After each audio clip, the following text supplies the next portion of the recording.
감사합니다. 오늘 우리에게 주신 말씀 사도행전 9장입니다. 사도행전 9장 1절로 9절의 말씀 보겠습니다. 신약성경 201면에 있습니다. 사도행전 9장 1절로 9절의 말씀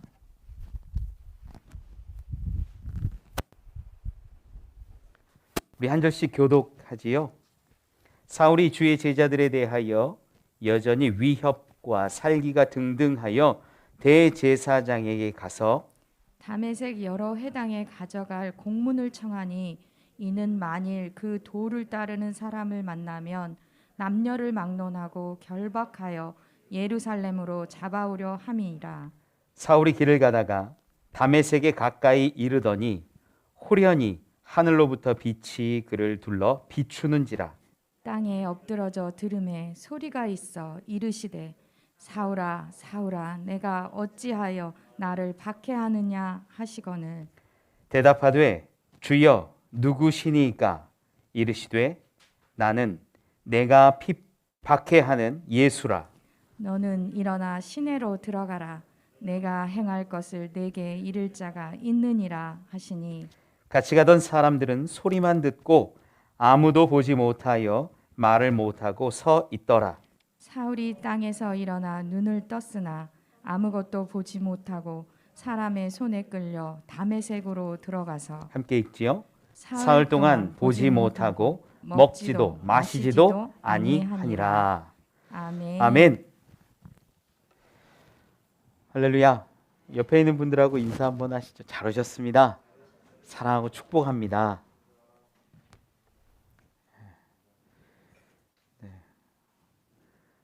우리 송경자 집사님이 기도를 너무 잘하셔서 깜짝 놀랐습니다. 여기가요 이렇게 나와서 하면 굉장히 떨려요.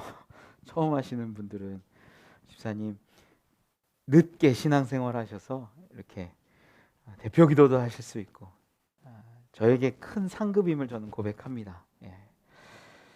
19세기 영국의 낭만파 시인 중에 세뮤얼 콜리지라는 분이 있어요.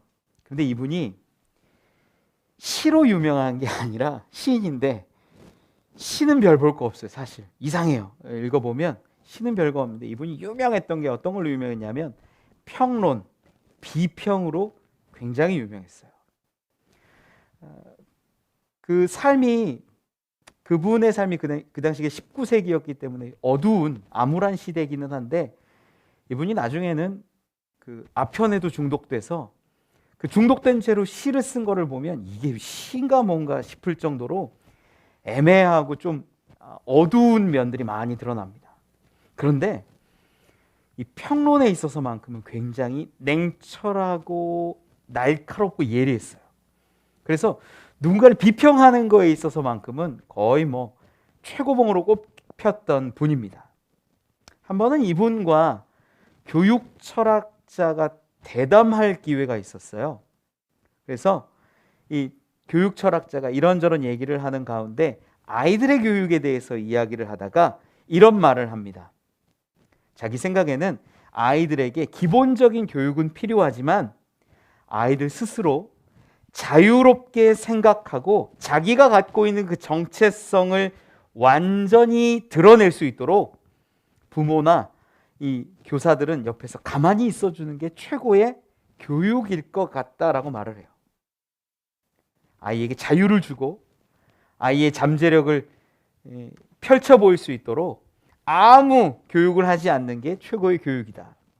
여기에 덧붙여서 이 교육 철학자가 한 얘기가 어떤 거냐면 종교교육도 그렇다라는 거예요. 아이들의 가치관이나 어떤 정체성이 형성되기 전에 종교교육을 하면 안 된다. 나중에 성장해서 자기가 선택할 수 있어야 한다. 이렇게 교육 철학자가 주장을 한 겁니다.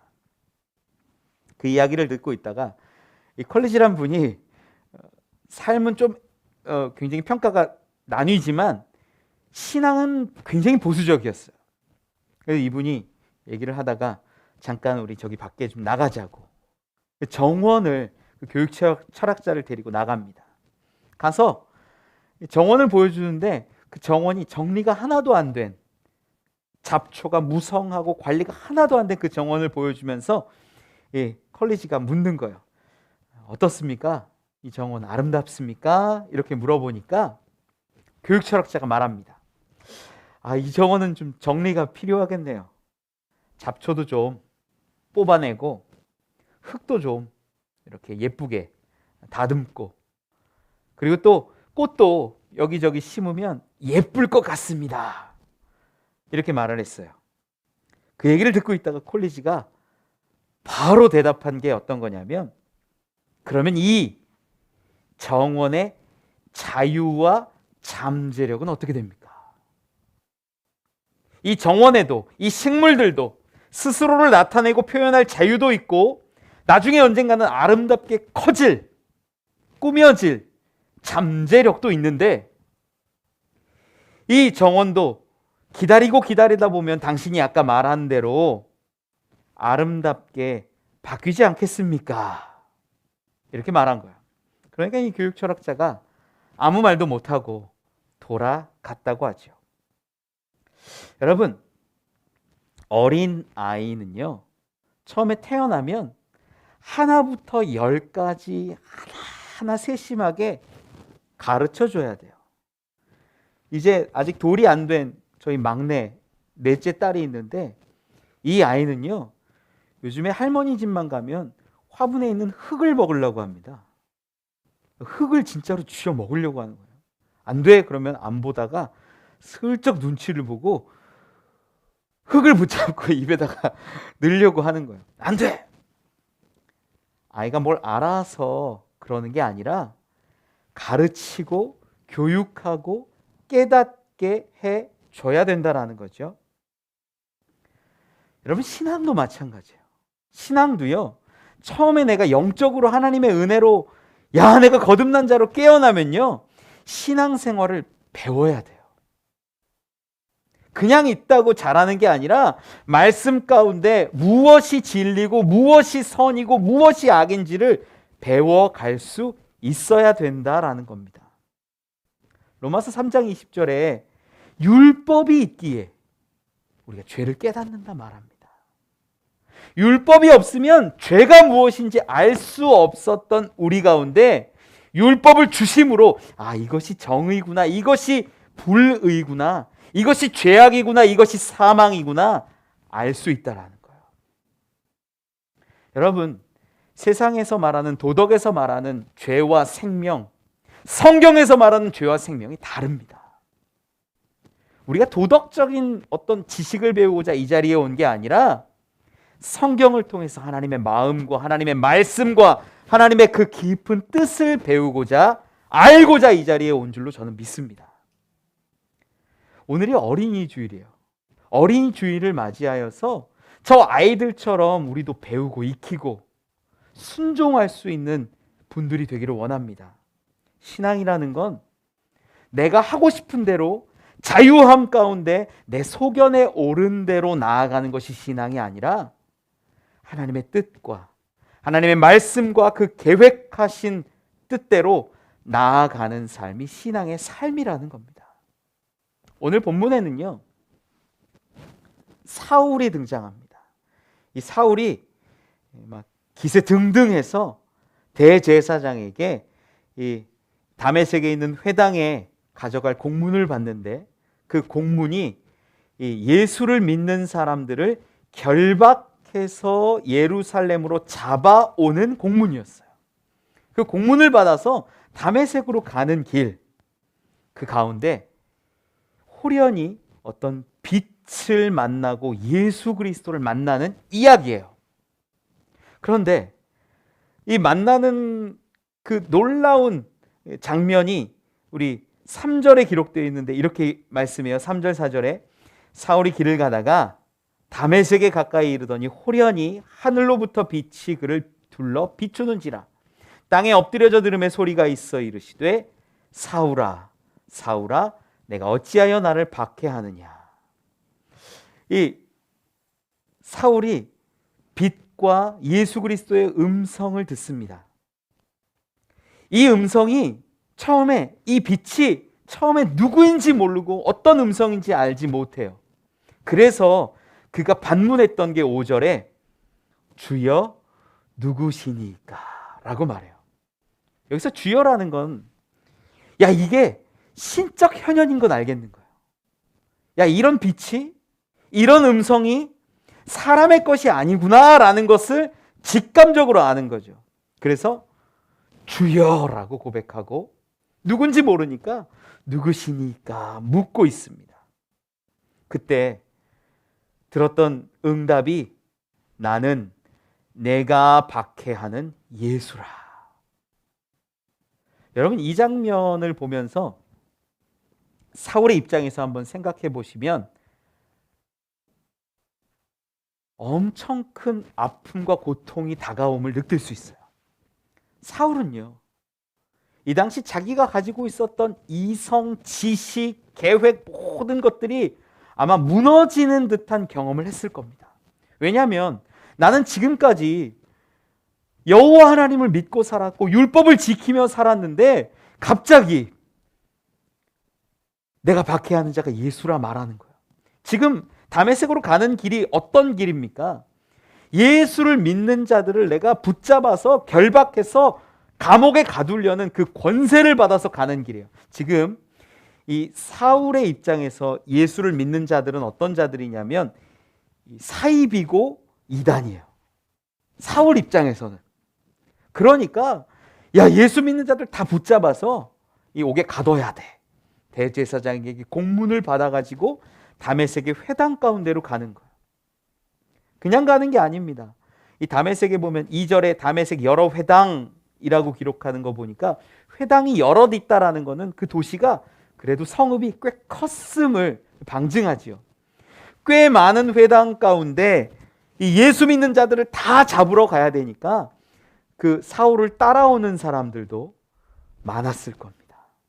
그 사람들을 다 데리고 가는데 내가 가지고 있던 지식, 내가 가지고 있던 열심이 다 무너지는 대답이 나는 내가 박해하는 예수라라는 그 고백 가운데, 예수님의 음성 가운데 있었다라는 거예요. 내가 알기로, 내가 이해하기로, 내가 받아들이기로는 예수를 믿는 건 잘못된 건데, 그래서 내가 붙잡으러 가는 건데 지금 예수님이 네가 나를 박해한다라고 말씀해요.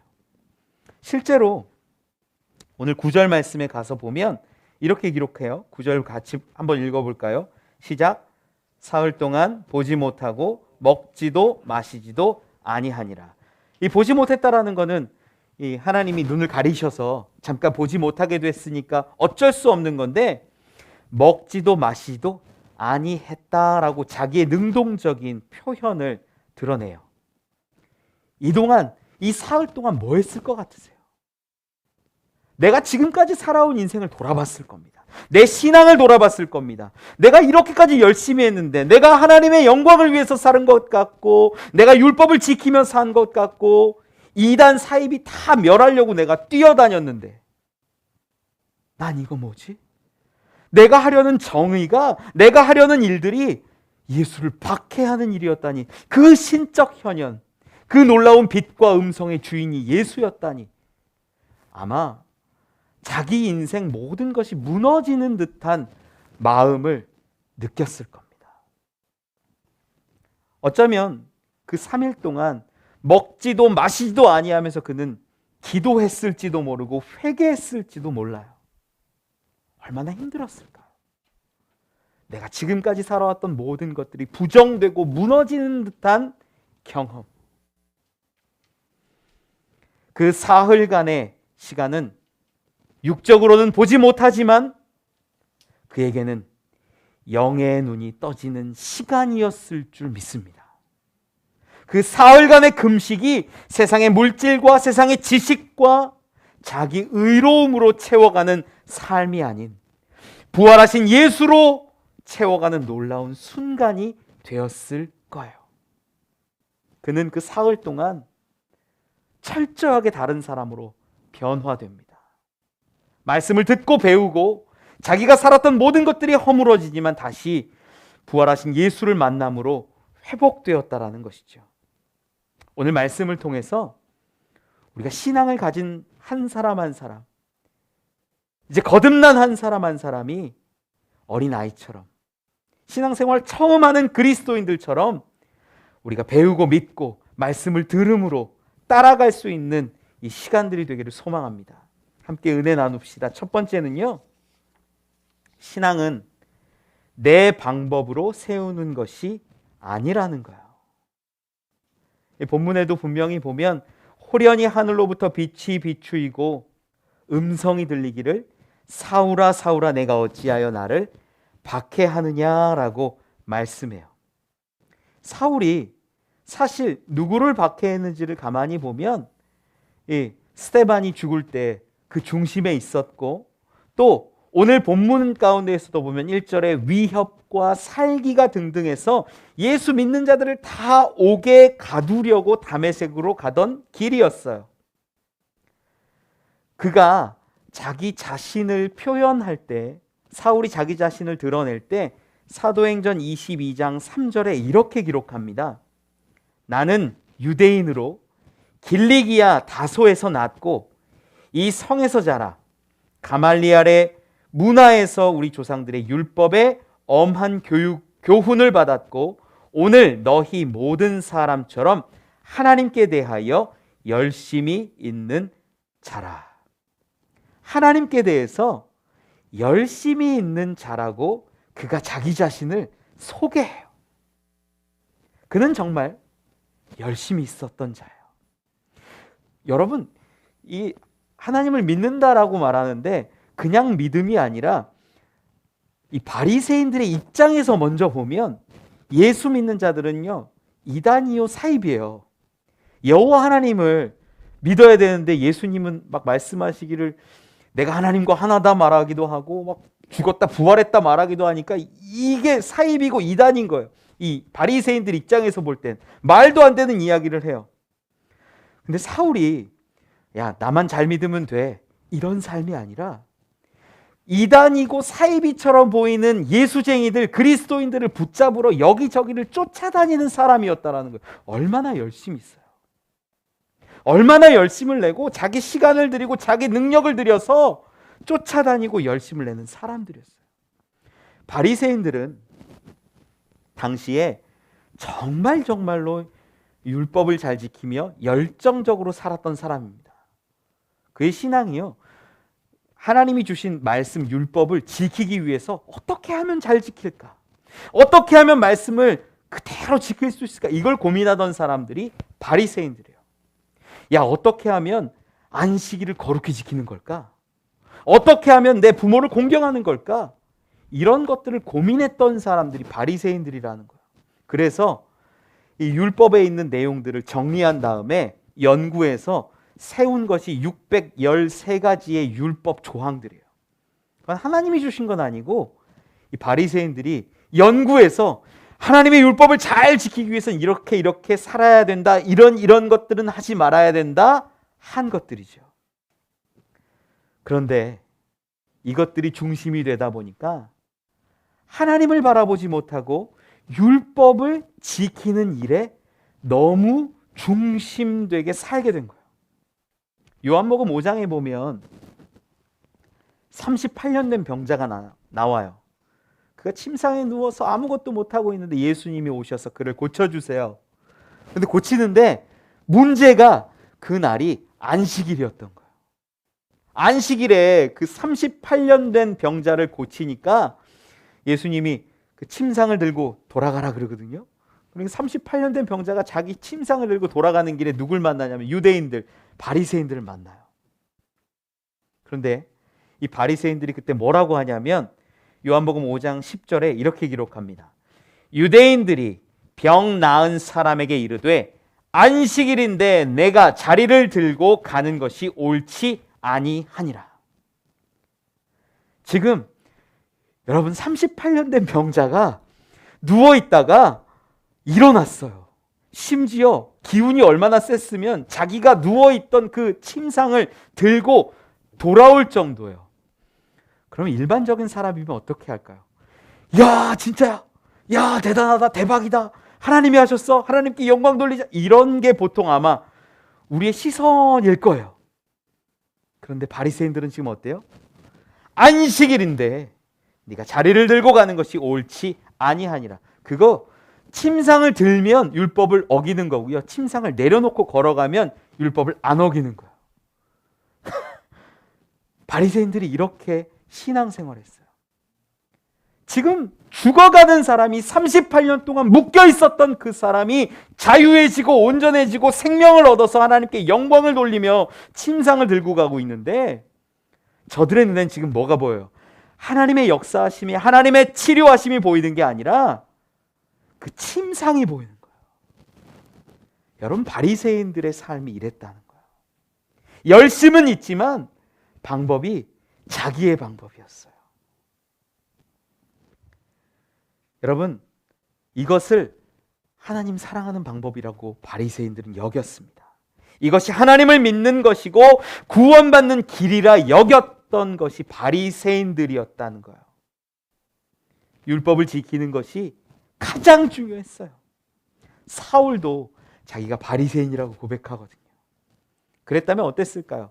이 예수님을 만나기 직전까지의 삶을 바라보면 그 율법 다 지키고 경건하고 온전하여서 살아왔을 겁니다.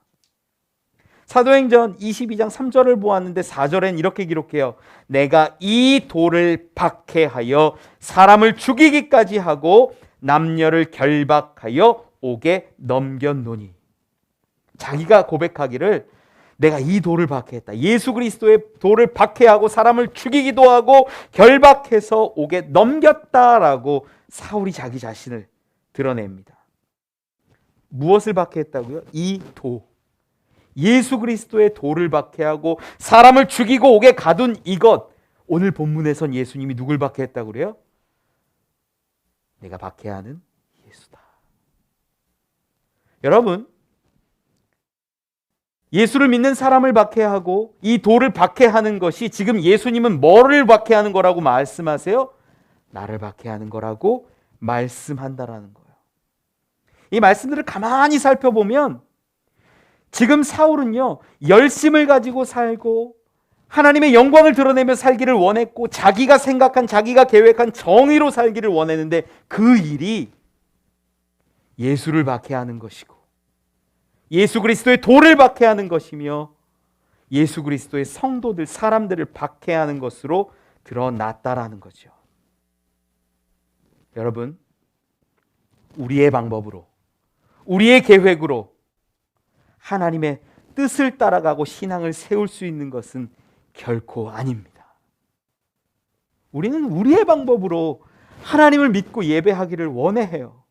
수많은 사람들이 자기 소견에 오른 대로 신앙생활하고 자기 생각대로 예수님을 고백하고 하나님을 믿는다 말해요. 여러분, 그거 아니에요. 신앙은 내가 세우는 것이 아니라 하나님이 주신 방법대로, 말씀대로 따라가는 것이 신앙인 줄 믿으시기 바랍니다. 지난 수요일부터요, 저희가 사무엘서를 강해를 시작했습니다. 이 사무엘서라는 게 어떤 내용들이냐면 사무엘이 마지막 사사의 일을 했던 사람이에요.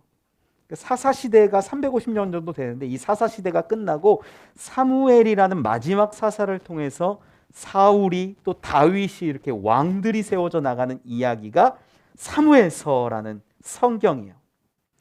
이 이야기의 특징이 뭐냐면 딱 한 가지만 말씀을 드리면 사사시대에는 자기가 하고 싶은 대로 했던 게 이 하나님의 백성들의 모습이에요. 사사의 모습이에요. 대표적인 예를 갖고 있는 게 삼손 같은 사람입니다.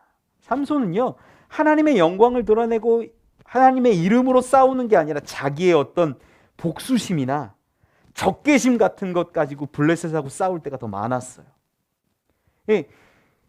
사사기에 계속해서 2번 나오는 이야기가 자기 소견에 오른 대로 행하는 것들, 이 이야기가 나와요. 사사시대, 자기 소견, 자기 뜻대로 살아왔던 사람들이 변하여서 그 인생을, 그 나라를, 그 모든 것을 왕 되신 하나님께 그 주권을 돌려드리고 그 권위 아래서 순종하고 순복하여 살아가는 이야기, 그 전환의 시기에 대한 이야기가 사무엘서라는 거예요. 여러분, 특별히 이 시간에 제가 사무엘서 지난 시간에 개론 얘기했는데 개론 얘기를 1분으로 이렇게 얘기한 건요, 다음 시간부터 오셔도 된다는 얘기예요. 개론을 들은 거예요. 1시간짜리를 1분으로 들은 거예요.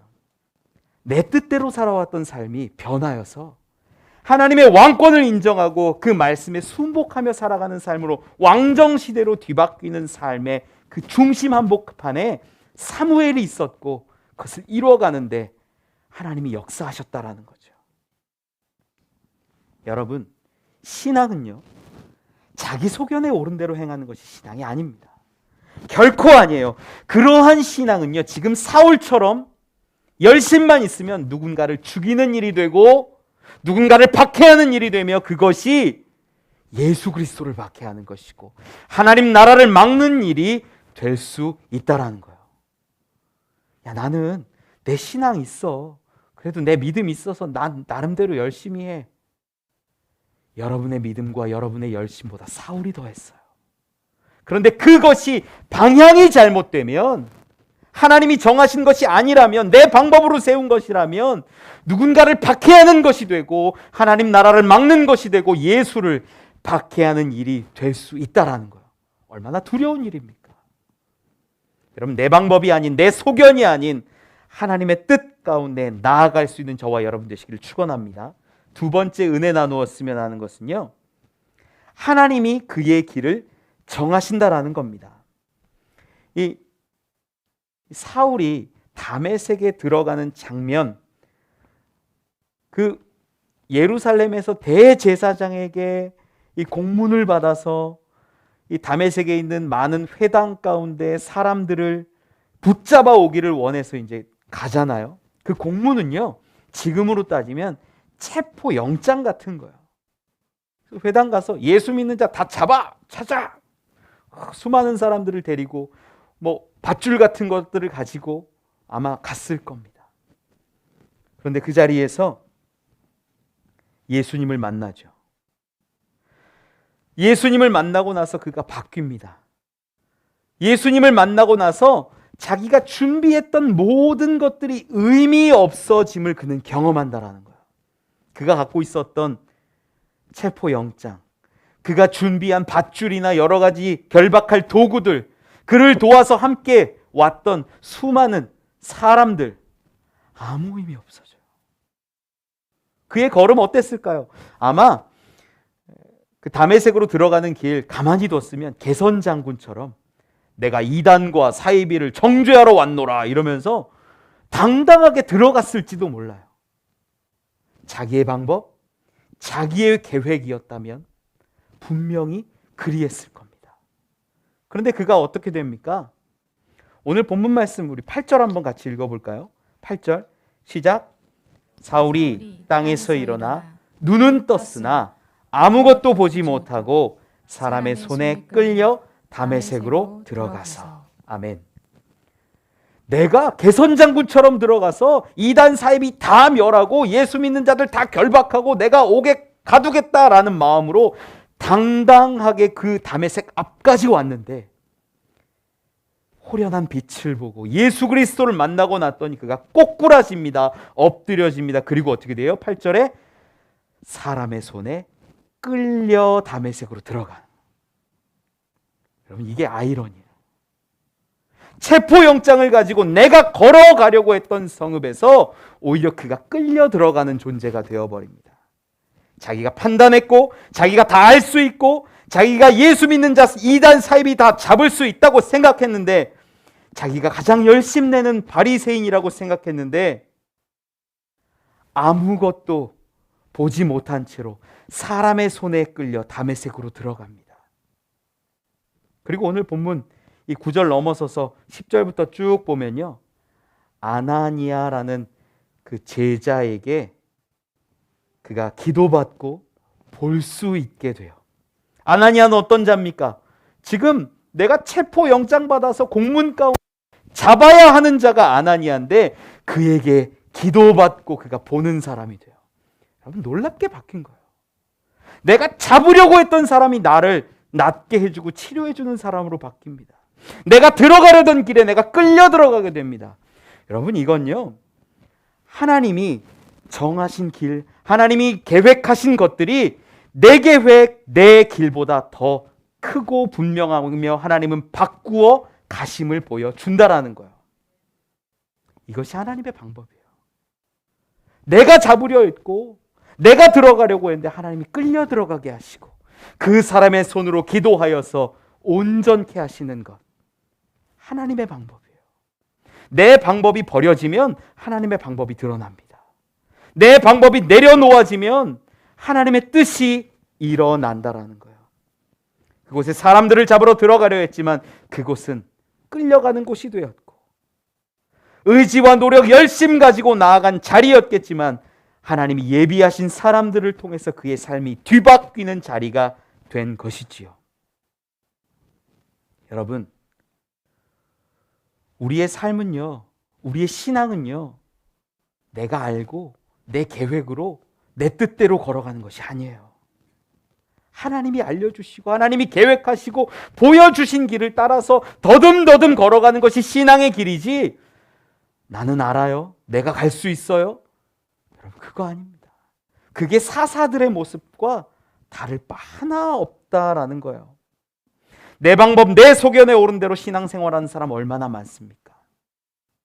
잠언 19장 6절에 이렇게 기록해요. 사람이 마음으로 자기의 길을 계획할지라도 그의 걸음을 인도하시는 이는 여호와 신이라. 내가 계획하고 내가 마음 먹고 내가 아무리 세운다 할지라도 그것을 인도하시고 그 걸음 가운데 하나님이 역사하셔야 그 길로 걸어갈 수 있게 되는 겁니다. 여러분, 신앙생활도 여러분의 인생도 하나님께 물어 하나님과 함께 걸어가는 인생들이 되길 원합니다. 그때 문제가 없어요. 돌아가지 않아요. 어려움이 없어요. 내 방법, 내 계획은 다 실패하고 어려움이 찾아온다라는 거예요. 제가 아마 생각하건대 하나님은요, 사울의 열심을 보셨을 것 같아요.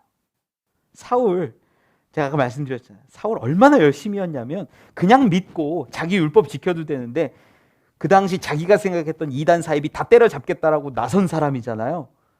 그 열심을 보시니까 하나님이 그를 변화시켜서 이방인들 가운데 사도로 세우시고 전 세계를 위하여 복음을 선포하는 자로 놀랍게 쓰시는 것 아닙니까? 아마 하나님은 그것을 미리 보시고 그를 잡으셨던 것 같아요. 여러분, 내 방법이 아니라 하나님의 음성을 듣고 하나님의 뜻으로 나아갈 수 있기를 원합니다. 그때 하나님이 역사하시는 놀라운 인생이 펼쳐질 것을 저는 믿습니다. 마지막 은혜 나누었으면 하는 것은요, 그리스도인들은 주의 음성을 안다라는 겁니다. 하나님의 뜻을 알기 위해서, 하나님의 말씀을 알기 위해서, 부활하신 예수 그리스도를 만나기 위해서 간구하고 기도하는 것들이 너무나 필요해요. 그렇게 기도하는 자들이 하나님의 음성도 듣고 하나님을 볼 수 있지요. 그런데 아주 재미있는 말씀이 오늘 본문 끝에, 오늘 본문을 넘어서서 10절에 등장하는데 우리 10절 같이 좀 한번 읽어볼까요? 같이 한번 읽죠. 시작. 그때 다메섹에 아나니아라 하는 제자가 있더니 주께서 환상 중에 불러 이르시되 아나니아야 하시거늘 대답하되 주여 내가 여기 있나이다 하니. 아멘. 아나니아를 부르실 때, 이게 제자거든요. 제자라고 기록하는데 아나니아를 부르실 때 아나니아가 어떻게 대답해요? 주여 내가 여기 있나이다. 아나니아야 하니까 주여 내가 여기 있나이다 이렇게 반응합니다. 그런데 오늘 본문 가운데 사울아 사울아 부르실 때 사울이 어떻게 반응해요? 5절에 주여 누구시니까. 여러분, 이 두 말씀이요, 두 장면이요 교차되면서 극명하게 보여줘요. 주도 고백해요. 신적인 존재인 것을 알아요. 이 둘의 인생을 가만히 보면요, 아나니아에 대한 기록이 사도행전 22장 12절에 기록하는데요, 이렇게 기록합니다. 제가 읽을게요. 율법에 따라 경건한 사람으로 거기 사는 모든 유대인들에게 칭찬을 듣는 아나니아라 하는 이가, 그러니까 이 다메섹이라는 성읍 가운데 유대인들의 칭찬을 받고 율법대로 살아가며 경건한 자라고 인정받았던 사람이 아나니아예요. 예수님의 제자였어요. 율법대로 따라서 경건한 사람이라 하면 그도 어쩌면 이 바리새인에 가까운 열심을 내는 사람이었을지도 모르지요. 여러분, 사울은 그럼 어떻습니까?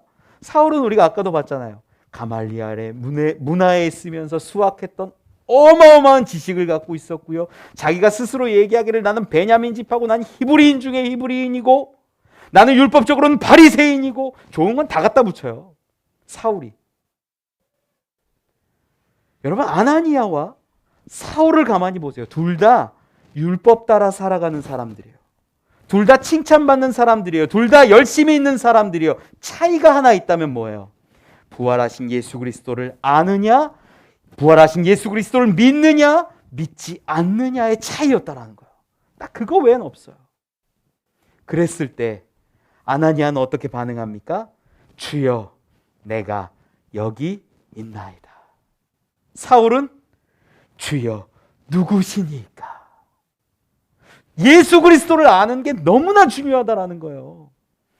여러분, 우리 신앙생활 하는데요, 내가 신앙생활을 10년 했네, 20년 했네, 내가 뭐 태어나서부터 모태신앙이네, 내가 목사네, 장로네, 권사네, 집사네, 아무 의미 없어요. 진짜 의미 있는 건 뭐예요? 부활하신 예수 그리스도를 내가 아느냐 믿느냐, 이게 중요하다라는 거예요. 이게 중요해요. 사울은요, 그렇게 열심을 내는 바리새인이었음에도 불구하고 주를 몰랐어요. 부활하신 예수님을 모르니까 그분이 앞에 있는데도, 음성을 들리는데도 그가 주여 누구시니까?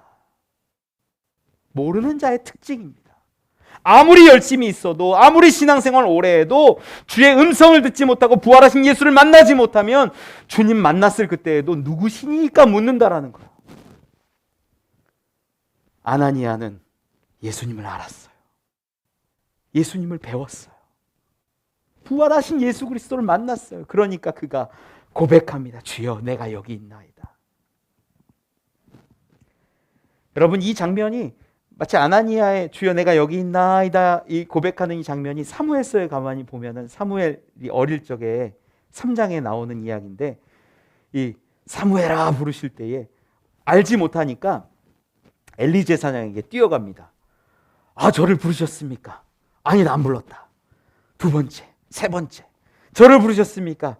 그러니까 엘리 제사장이 보기에 하나님이 이 아이를 부르신 것 같아요. 그래서 사무엘상 3장 9절에 이렇게 기록해요. 가서 누웠다가 그가 너를 부르시거든 내가 말하기를 여호와여 말씀하옵소서, 주의 종이 듣겠나이다 하라. 가르쳐주는 거예요.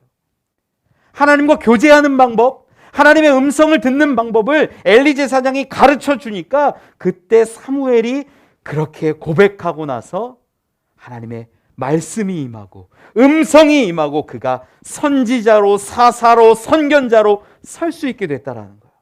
여러분, 사무엘이 선지자이기 때문에 음성이 들렸던 게 아니에요. 사무엘이 선견자였기 때문에 하나님의 음성이 임했던 게 결코 아니에요.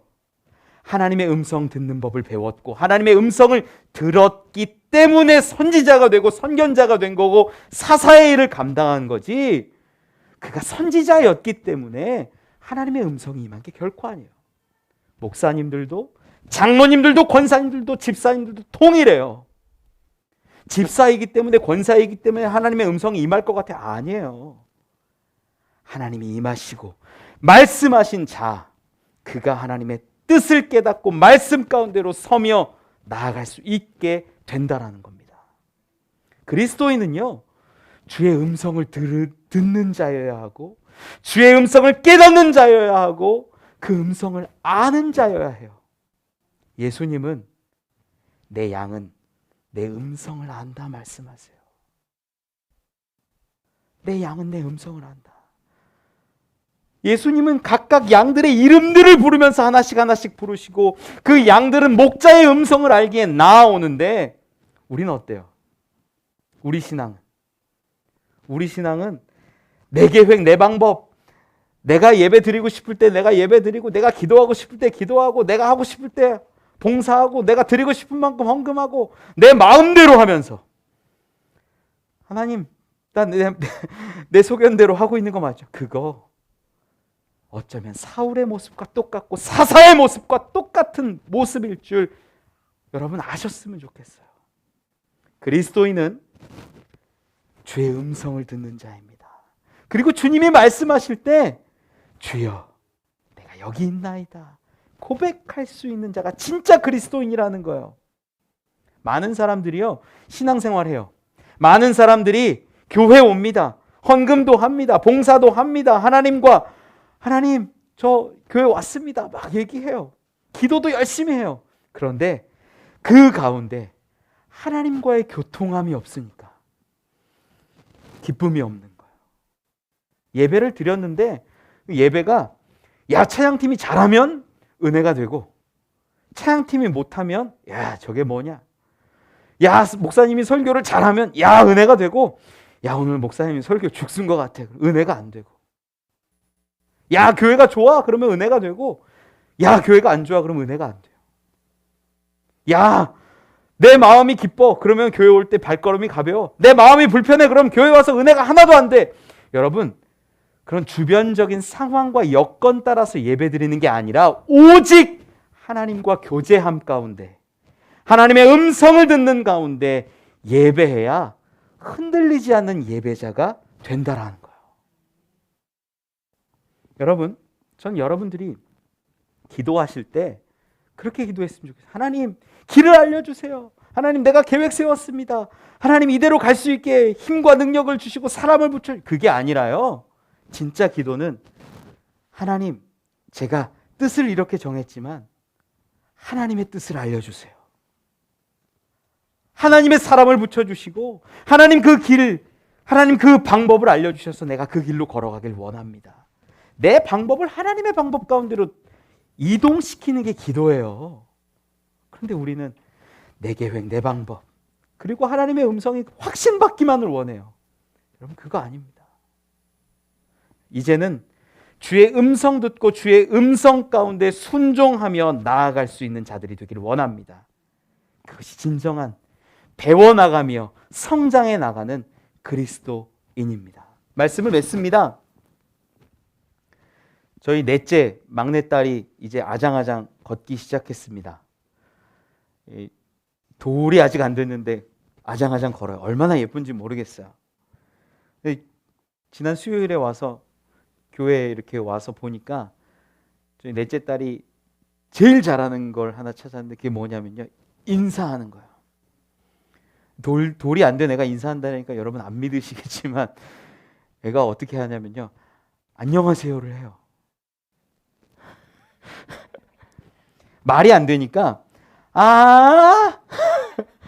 인사를 해요. 그리고 허리를 굽히면 지가 넘어질 것 같으니까 어떻게 하는 줄 아세요? 다리를 굽혀요. 그런데 사람마다 해요. 인사 같지 않으세요? 그것도 끝날 때 예배 다 마치고 사람들 가신다 그러면 엘리베이터 가서 제가 인사도 하고 교제하는데 안녕히 가세요 이러니까 그때 그거 보고 하는 거예요. 보니까 꼭 인사 같아요. 아마 인사인 것 같아요. 여러분, 이 아이가 뭘 보고 배웠을 것 같으세요? 아직 아이가 엄마도 제대로 소리를 잘 안 해요. 아빠는 좀 하는데 엄마도 제대로 소리를 안 하는데 처음 배운 말이 안녕하십니까? 안녕하세요예요. 인사예요. 뭘 보고 배웠을까요? 예배 마치고 성도들의 교제를 보고 안녕히 가세요. 우리 집사님 사랑합니다. 축복합니다. 건강하세요. 어려운 거 없으세요? 우리 같이 기도하죠. 이런 교제가 저 앞에서 막 일어나거든요. 아마 그걸 보고 엄마가 아빠가 인사하는구나, 성도가 인사하는구나, 안녕하세요. 아이도 인사하지 않았을까요? 신앙은 이와 같습니다. 성경을 우리에게 주신 것은 수많은 사람들의 예수 만남, 부활하신 예수를 경험한 그 놀라운 이야기들을 통해서 우리도 경험하고 우리도 배워나가라는 거예요. 잘못된 것들이 있다면 그것들을 통해서 우리의 삶에 잘못된 것들을 바로 잡으라는 말씀인 거예요. 그런데 우리는 성경은 뒤로 하고 내 생각, 내 마음, 내 뜻 가지고 신앙생활하지 않습니까? 여러분의 열심이 어쩌면 누군가에게 상처가 되고 누군가를 죽이는 일이 되고 그것이 예수 그리스도를 박해하는 일이며 하나님의 나라를 막는 일이 될 수도 있음을 아시기 바랍니다. 이제는 부활하신 예수 그리스도의 음성을 듣고 주님 말씀 따라 순종함으로 나아갈 수 있기를 원합니다. 그 한 사람 한 사람 가운데 더 건강하고 아름다운 신앙인으로 세워주시고 그리스도인으로 자리 잡게 하시며 아름다운 하나님의 나라를 이루어갈 것을 믿습니다. 그런 저와 여러분 되시길 간절히 축원합니다. 우리 같이